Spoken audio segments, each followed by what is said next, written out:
चांदवणे गाव निसर्गाच्या कुशीत अलगद विसावलेलं, डोंगर दऱ्यांनी हिरवीगार शेतांनी नटलेलं, शांत सुंदर पण एकेकाळी जगापासून थोडंसं दूर, जणू काळाच्या मागेच राहिलेलं.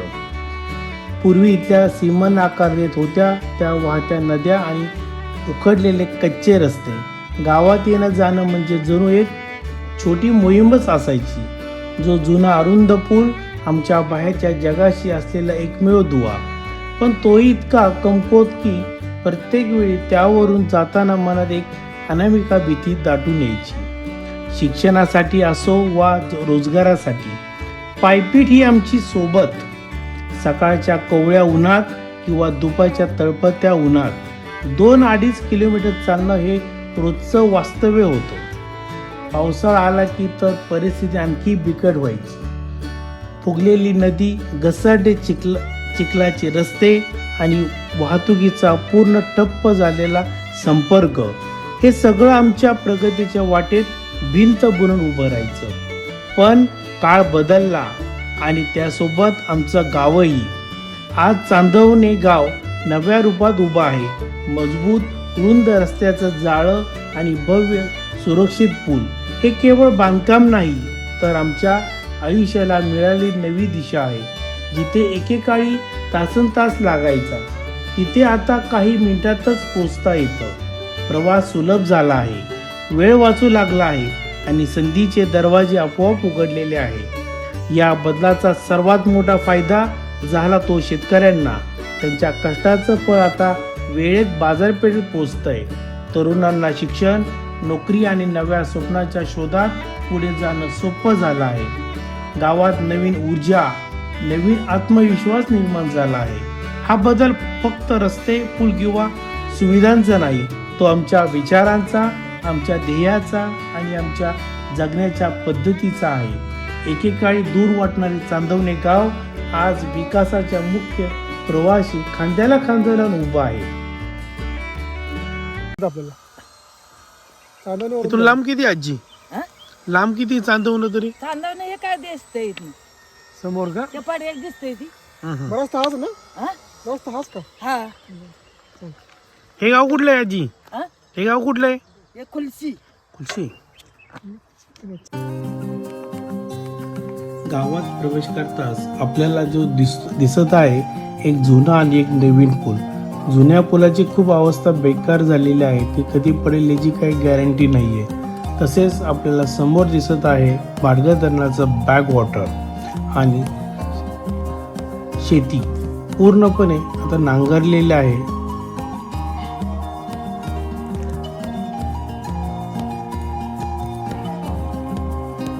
गावात प्रवेश करता समोर दिसे ही छोटी पण सुंदर प्राथमिक शाळा, जिथून गावातील मुलांना शिक्षणाचा पाया रचला जातो.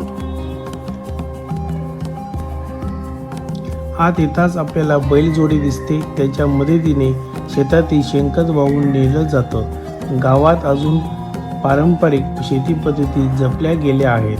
प्रत्येक घरासमोर वाळवलेली, नीट रचून ठेवलेली लाकडं दिसत आहे, जी चुलीसाठी वापरले जातात. यावरून गावकऱ्यांची नियोजनबद्ध आणि कष्टाळू जीवनशैली दिसून येते. आज आम्ही आलो आहोत लक्ष्मण बाबा यांच्या घरी.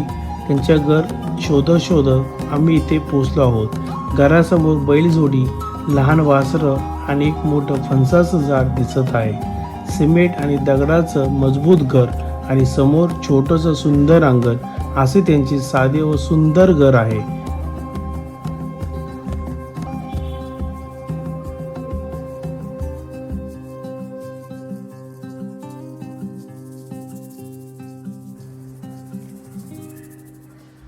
बाबांच्या घरात प्रवेश करताच आपल्याला एक उखळ दिसलेला आहे आणि जनावरांचा वाडा. पहिल्या सुरुवातीला जनावर इथे बांधायची, आता त्यांनी सेपरेट वाडा केलेला आहे. आणि घरामध्ये ह्या जुन्या तुळई लाकडाच्या आणि त्याच्यावर लाकडाच्या फळ्या वापरल्या आहेत. आणि आतल्या घरात प्रवेश करताच आपल्याला पूर्णपणे भिंती सारवलेला आणि घर पूर्णपणे शेणाने सारवलेलं पूर्णपणे दिसत आहे. एकदम शुद्ध आणि आतमध्ये घरामध्ये गेल्यानंतर खूप थंड वातावरण पूर्ण वाटतं. आणि आजींच्या कोंबड्या या पूर्णपणे घराच्या आजूबाजूला पूर्णपणे आपल्या चारा वेचत आहेत. तसेच आजींच्या घरासमोर बांबूची बेटं आणि चुलीला लागणारं जळाऊ लाकूड पूर्णपणे व्यवस्थित ठेवलेलं आहे. पूर्ण लक्ष्मण खंडू होगाडे. लक्ष्मण खंडू होगाडे. आजी तुमचं का माझं लक्ष्मण जनाबाई उलट सांगता तुम्ही जनावर लक्ष्मण माझा तुम्ही इतर आला एकटेच आहे का हा दोघच दोघंच गुरं बिरा आहे त्याची. मग गुरांचं कोण करीत आपणच. आता ह्या वयात होत आहे का मग काय करायचं. 2 गाय आहेत आणि बैल 2 आहेत. हा बाकी काय नाही. इकून टाकली परवाले. मग शादबीत कोण बघत बाबाचा पण नाही वाटत. रानात 4 पैसे कमवायचा काय मार्ग आहे काय काय मार्ग नाही. मग घर कसं चालत वर्गात येतो थोडं थोडं आपलं हा त्याच्यावर चालवायचं. मग ते शादबीत कोण करीत शब्दीत मीच करतो काय पोरगा येतो काय असं तो हिरी चालले. एकरी नाही चालले. येते गाताला घातला येतात लावणीला येतात काढणीला येतात. मग हे छोटी मोठी कामं आपले वायशी रोज थोडं थोडं थोडं करायचं. शेत काय काय भात आहे, भात. भात हा मग दुसरं काय उत्पन्न असतं इथं हे काय नाही उत्पन्न असंच आपलं चालायचं. ते यंदा भातावने रोग गेला या पावसाच्यामुळं ती कच झालीच नाही तर काय ते दुसरं काय उत्पन्न नाही काय नाही. म्हणजे बांबू बिंबूचं काय मिळतात का पैसे मिळतात थोडं थोडं कट थोडं मिळते ते आता हे लई जणांचं तिघांचं विषय आहेत ना. हा हा हा थोडं थोडं आपलं मिळतात. थोडं म्हणजे बांबू तुम्हीच लावला होता का आम्ही लावलं होतं मीच पण आता वाटतं भावांचं झालं. हा हा हा. नाही त्याचं काय असं बी लावलं होतं का आपलं आपोआप आलं ते नाही. बिना बांबूच उपटून लावावं लागतात.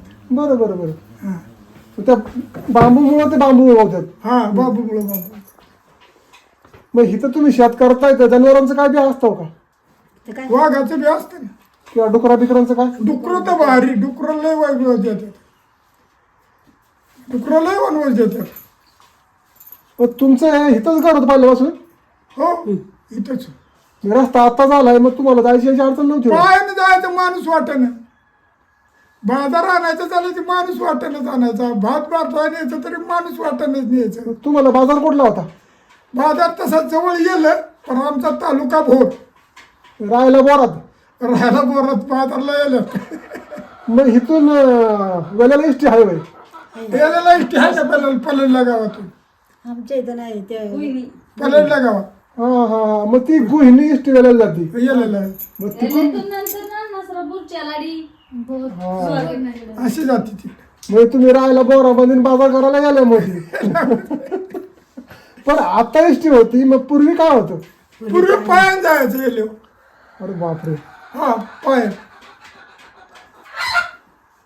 म्हणजे हरकत खलाच बाजाराला किंवा काय किरकोळ माणूस जर आजारी पडला ना तर डाल माहितीये का डाल. त्या डालात उचलून न्यायचं. 2-3 गडी करायचं आणि उचलून न्यायचं याला. अरे बापरे आणि जर वेळेपर्यंत नाही पोहोचला तर नेलं तर आणायचं माघार. मग त्याला इलाज नाही. अरे बापरे असंच होतं. आहे. मग अशी खाली खाली पूल बघितला तो बारीक पूल होता पहिला पहिला बारीक पूल होता. ते आहे ना बारका बी खाली आहे ना. हा, तो पूल बारीक होता. तो त्याच्यावरच येत होते. आता हा नवीन तर झाला 2-3 त्या बारक्या पुलावरून गाड्या बिड्या कशा जायच्या गाड्या इकडे कुठल्या होत्या तेव्हा. रस्ताच नाही तर गाड्या कशाला येतील. रस्ता अरे बापरे या गावाला बी रस्ता नव्हता इकडे. हा पाय वाटत होती. रस्ता कवा झालाय मग हा नवा तर झाला 2-3 वर्षात. 4-5 वर्ष झाली. बापरे मग तुला रस्ता पण नव्हता रस्ता पण नव्हता. मग तुम्हाला गोहिलीपर्यंत चालत जायला लागायचं चालत जा. अजून बी गोविंदला गाडीला जावं लागतं ना. इथे एसटी नाही येत इथं नाही. इथं नाही. आता येईल सुद्धा एखाद्या बारीनं तरी गाड्या झाला. रस्ता झाला आता. चिकडे रस्ता झाला आता. बरं झालं. म्हणजे गोहिलीपर्यंत पायपीट करायची ते एसटी पकडायची पायपीट नाही येल्यावर बाजार आणायचा. 25-30-40 किलो आणायचा गडी. तिथं येले उचलायचं ते इथं यायचं. आता डोक्यावर हा उतरीत आणायचं. अरे बापरे बापरे मग तुम्हाला बोरवर निश्चित येते का इथे बस नाही येते की. ती पडेल येते बुतुंड्यात. बुतोट्यापर्यंत येते का हा. भुईरीत पण यायला लागली वाटते आता. नाही झाली, नाही बंद झाली. 5-6 दिवस आली होती. आता कुठे आता नाही. बंद झाली. मग तुमचं कागदपत्र बोरला असतं सगळं जमिनीचं हा मग त्या बोरला जाणं सोपं आहे बाई. आता मग काय करायचं. मग इथून तुम्हाला कुंबळ्यावर आपल्या गुईनीव इथून बुथुंड्यावर मग मग बरं माळेवाडी ते वरात जायला बुचंडी लगेच अख्खा दिवस मोठा असेल तुमचा. कुरंगवडी 2.5 तास लागते ते इष्टीला जायला. अवघड काय म्हणतो. आम्ही इकडनं जातो, इकडनं बुथुंडीच्या बाजूने जात नाही. हा इकडनं हे इकडनं जायचं, चलाडीवर उतरायचं. त्याला डोरून जायचं. हा चलाडीवर जीप गाडी करायची की बोरात जायचं. बोरात जीप गाडी करायची की चलाडीवर उतरायचं. मग एसटीने तर काही इकडे यायचं असं. हे अशी मग पद्धत तुमच्या काळात शेत हेच होतं का बाजबी का नाचणीवर आहे करायचा. करायचो ना. पण ते आता डुकरं ठेविनात तर करीतच नाही लोक कोण. अहो डुकर मग वाय चाललंय का इकडे भयन डुकर आली. बरं ह्या कुळी वस्ती होती ती मारायची. तर त्यांच्यावर बंधन आलं आता ना, शिकार करायची नाही. बंधन आलं तर आता तयारी झाली. एका कोळाला 12 पिल्लं 8 पिल्लं 12 पिल्लं घालती एक कोळ. कोळमाची डुकर एक डुकर. कुळीन. हा हा हा म्हणजे डुकराची मादी म्हणता तुम्ही. हा ती एक 12 घालती 8 घालती 9 घालती अशी पिल्लं घालती ती. मग ती चांगली पैदाईची मग. किती फायदा आहे तेवढं बघा. आता इकडे शेत भात सुद्धा ठेवीत नाहीत. लय कठीण आहे. हे बरं बाहेर आणखी कोंबडी लय कठीण आहे. बाबा तुम्ही शाळा शिकलाव का. नाही शाळा मग शाळा शिकलाव नाही मग तुम्हाला असं गणित जमलं कसं काय. मॅस लावा आंब लावा शेत करा. पूर्वी जसं इकडे होतं तसंच झालं. हा हा मग तो तुम्हाला हिशोब कोण शिकवला की पैसे कमायला मला झाडच लावली पाहिजे मॅस लावले पाहिजे. जनावर किती आहे बाबा तुमच्याकडे आता. आता जनावर 3 गाय आहेत. गुरं इकली परवा. 2 खोंडे आहेत आणि 2 बैल आहेत. दूध वगैरे किती. थोडं आहे आता आता दूध म्हणजे आपला दूध कोणी काढतं तुम्ही काढता की आजी काढतात. मी काढतो. होतं का आता तुम्हाला जमतं का. हा नाही होऊन करायचं काय इथं. करायलाच पाहिजे ना. जीवन आहे ते करायलाच पाहिजे. हा ना आपलं घर सांभाळलंच पाहिजे. मग काय करायचं. इथं आपली माती आहे आपली आहे ती. आता काय लोकांनी आईला विकली. अहो इथं 150 एकर जमीन या गावाने ऐकली. 150 एकर. मारतो ज्या आईने खायला घातलं तिला दिली. आता फक्त इथे एक महाराने दिली नाही, एक मोऱ्याने दिली नाही आणि एक मी दिली नाही. इथं सगळ्यांनी जमिनी दिल्या. मग आता पुढची पिढी काय खाणार आहे. तिने काय विचार केला ते आता काय सांगू. तिने इकल्या खोल्या घेतल्या पुण्यामध्ये. मी इकली नाही तरी घर बांधलं आपलं बारकस चांगलं केलेलं. बांबू किती तुमचं मात सध्या आता. हा बरं घर शेजारी खूप बांबू दिसतोय. हा आहे का बऱ्यापैकी 1000-2000 काय. हो त्याला 2,000 का. पण घरा शेजारी का लावलाय. घराला वारं लागत नाही. बरं असतं आपलं आहे का नाही. वारं आलं तर पत्रावर पडल्यावर वर चढताय ना आपल्याला काय करायचं. मग ते वारं त्या मेसावर पडतं घरावर पडतंय का. बरोबर. नाही ना असं त्यानं लावलेले आहेत. इकडे पावसाळ्यातले दुःख असतं लय इकडे. असतं फार समोरचं मारून दिसत नाही म्हणतात. चालतं पण ते सराव लागला. तुम्हाला मोटरसायकलीवर तुम्ही येता. आमच्यासारखं आला तर पडेल कुठं तरी. पण तुम्ही पडाल का. नाही. तसंच आमचं आहे. दुःख आलं तरी इथून तिथे जायचं आपल्याला. म्हणजे पळा खायली जमीन ती सगळी समजते. मग त्या 4 पैसे कमावले ते फणस आंबाई काय साव का. आज इकायचं काय फणस नाही अजून आली चांगली. फणसीला चांगलं पीक येत नाही अजून. नवीनच आहे. आधी नाही ना आधी नाही. तिच्या काही नव्हतं. मीच सगळी कर्तूक केली इथं. हिरडा वगैरे. हिरडा याचीतच नाही. हिरडी आहेत आमच्याकडे याचीतच नाही. नाही बरं हे थोडं बावर गावते ते हिरड्याचं आहे झाडं थोडी फार लय. झाडं आहेत आपल्याकडे हिरडी. मी असं ह्याची नाहीत फणशी बिनशीचे आंब्याचे आहेत. आता नवीन आहेत. आणि फणसी नवीन लावलेले आहेत. ती काय अजून पिकत्या नाही. हे काय इथं हे लावलेले हिला आले ते फणस. हा ती बघितली फणस मी. तिथं खालती तिला आले ते फणस. तिथं वरती आहे तिला आलं ते फणस. मग थोडी फणस ही आहे सगळी बाग आहे तुमचीच का. माझी. पोरांना खायला लागते ना ते. हा काय आता तुम्ही काय म्हणला की पोरांना खायला लागतं म्हणून मी आंबा लावला फणस लावलं. पण ज्यांनी आता जमिनी विकल्या त्यांनी पुढे काय करायचं. आता त्यांनी तो विचारच केला नाही. त्या आपण काय करायचं त्याला. आपण नाही दिली 1 रुपयाची. आहे. ती परत मिळेल का आता घ्यायची म्हणल्यावर? हा मी माझी आता जमीन एक 28 एकर आहे, एक 5 एकर आहे. तर ज्यांनी इकल्या त्यांना परत घ्यायचं म्हणल्यावर आता ते काय आता त्यांनी जमतं. बंगलं हा बांधलं. तुम्ही काय आता विचारता भाऊ, आमच्या इथं पहिल्या सुरुवातीला 5,000 एकरानं ऐकल्या, मागणं 10,000 एकरानं ऐकल्या, 30,000 एकरानं ऐकल्या, 50,000 एकरानं ऐकल्या ना आता म्हणतात कोणाचं? 7,000 एकरावर 7 लाखावर एकर आलाय. 7 लाखाव. हा आता आलाय ना तर 5,000 एकरानं ऐकलं आमच्या गावात इथं. बघा, पण ज्या मातीने तुम्हाला खायला काढलं तुम्ही तिला चिकायला काढली, मग काय तुमचा उपयोग आहे? काय त्याला करायचं ते? उद्या असं होईल की तुम्हाला त्या पार्ट्यावरती जाऊन काम करायला लागेल. आताच करतात इथं पुढे, आताच करतात. 500 रुपये मजुरी आहे तिथं आणि इकडे 300 रुपये मजुरी आहे. 300 शेतकऱ्या कामाला येत नाही. पण आपली 5,000 रुपये एकाने विकली, आता 500 रुपये मजुरी घेत तोच मालक. बाबांच्या घरासमोरचं अंगण खूप सुंदर आणि स्वच्छ आहे. घराच्या बाजूला बांबूंची झाडे लावलेली आहेत. पावसाळ्यात येणारा जोराचा वारा थेट घरावर येऊ नये, तसे अंगणात ठेवलेल्या वस्तू उडू नयेत यासाठी एक छान नैसर्गिक उपाय त्यांनी केलेला आहे. तसेच घरासमोर चुलीसाठी लागणारी जळाऊ लाकडं नीट रचून ठेवलेली दिसतात. यावरून गावातील साधी नियोजन पद्धत आपल्याला पाहायला मिळते.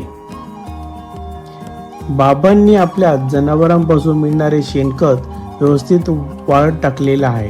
हे शेणखत पुढे भाताच्या रोपांसाठी वापरले जातं. जेव्हा भाताची रोपं तयार करायची असतात तेव्हा या सेंद्रिय खतामुळे रोपाची वाढ चांगली होते. तसेच बाबांनी कवळं ही तयार केलेली आहे. कवळं म्हणजे मोठ्या झाडांच्या फांद्या, काडी कचरा एकत्र करून त्याचा ढीग केला जातो आणि तो जाळला जातो. यामुळे तयार होणारी राख मातीमध्ये मिसळली जाते.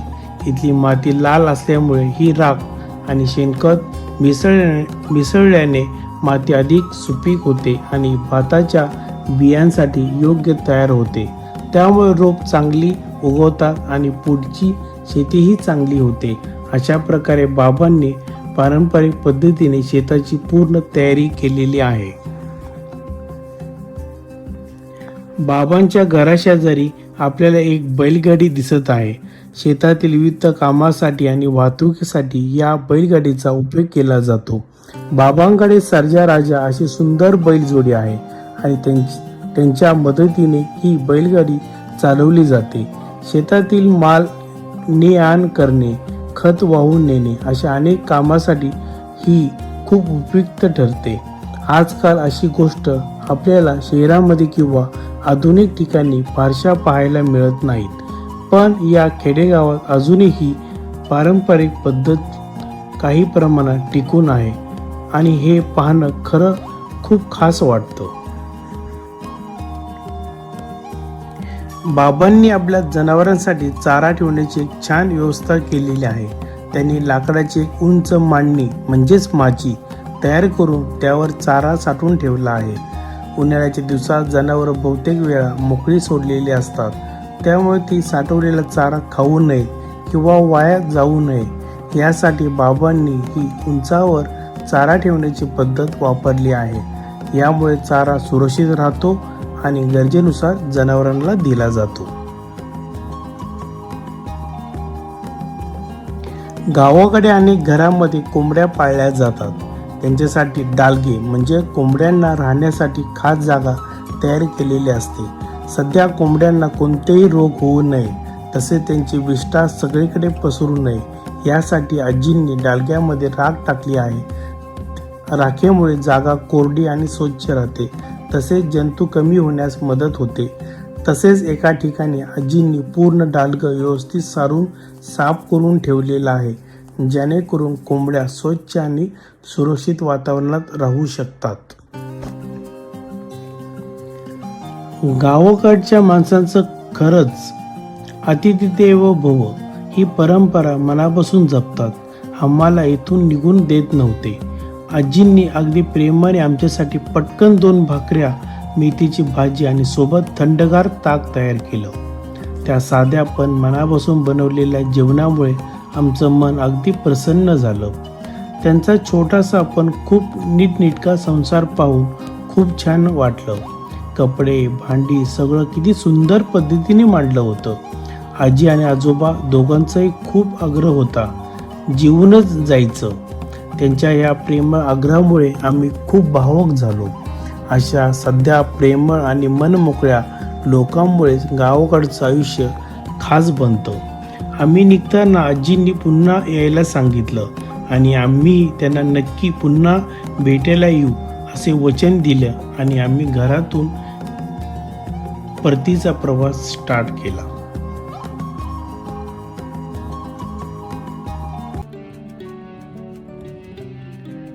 जर आमचा व्हिडिओ तुम्हाला आवडला असेल तर कृपया लाईक करा. यामुळे आम्हाला पुढे आणखी चांगले व्हिडिओ तयार करण्यासाठी प्रोत्साहन मिळेल. तुमच्या प्रतिक्रिया कमेंटमध्ये नक्की शेअर करा. तुमच्या सूचना आमच्यासाठी खूप मूल्यवान आहेत. अशाच उपयुक्त आणि मनोरंजक व्हिडिओसाठी आमच्या चॅनलला सबस्क्राईब करा, म्हणजे पुढील व्हिडिओ तुम्हाला सर्वात आधी पाहायला मिळेल.